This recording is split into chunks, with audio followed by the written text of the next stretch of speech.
মালদা জেলা তৃণমূলের জয় হিন্দ বাহিনীর উদ্যোগে মালদা শহরের পোস্ট অফিস মোড়ে একটি অস্থায়ী ক্যাম্প করে রামনবমী শোভাযাত্রার অংশগ্রহণকারী মানুষদের জল, গুড়, ছোলা বাদাম এবং ফল লাড্ডু বিতরণ করলেন ইংলিশ বাজার পৌরসভার 15 নম্বর ওয়ার্ডের এলাকার তৃণমূল কর্মী সাবিউল শেখ, সম্পাদক মালদা জেলা কমিটি বিশ্বজিৎ ঘোষ, জেলা জয় হিন্দ বাহিনীর প্রেসিডেন্ট কৃষ্ণ দাস।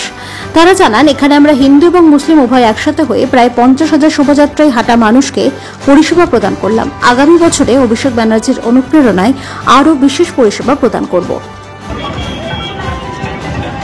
করার উদ্যোগ হচ্ছে আমাদের নেত্রী মমতা বন্দ্যোপাধ্যায় বার্তা দিয়েছে এবং আমার নেতা অভিষেক বন্দ্যোপাধ্যায় আমাদের প্রত্যেকটাই বলেছে, যেখানটায় যে হিন্দুদের যেখানে মিছিল বেরোবে রামনবমীতে সবকে জল খাওয়াতে হবে, জলছত্র করতে হবে, সহায়তা ক্যাম্প করতে হবে, মুখ মিষ্টি করাতে হবে।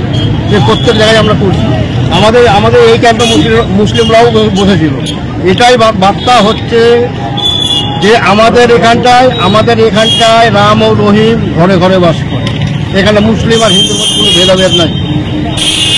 আমরা আমাদের এই ক্যাম্প দিয়ে মুসলিম ভাইরাও দিয়ে আছে, সাবির ভাইও প্রত্যেককে জল খাইয়েছে। এটাই বার্তা যে আমরা হিন্দু আর মুসলিম এক, ঘরে ঘরে হিন্দু আর মুসলিম রাম ও রহিম থাকে। আপনার নাম? আমার নাম কৃষ্ণ দাস। কি পোস্টে আছে? মালদা জেলা জয় হিন্দ বাহিনী জেলা সভাপতি।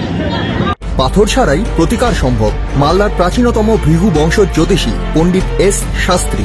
দাম্পত্য সমস্যা, বিবাহে বাধা, ব্যবসায় অবনতি, পরীক্ষায় অকৃতকার্যতা, ভাগ্য গণনা, কোষ্ঠী বিচার, ঠিকুচি গোষ্ঠী এবং মৃত্যু ছাড়া সকল সমস্যার সমাধানের জন্য যোগাযোগ করুন জগদম্বা জ্যোতিষ কেন্দ্র, বিবেকানন্দ স্কুলের পাশে, মালদা।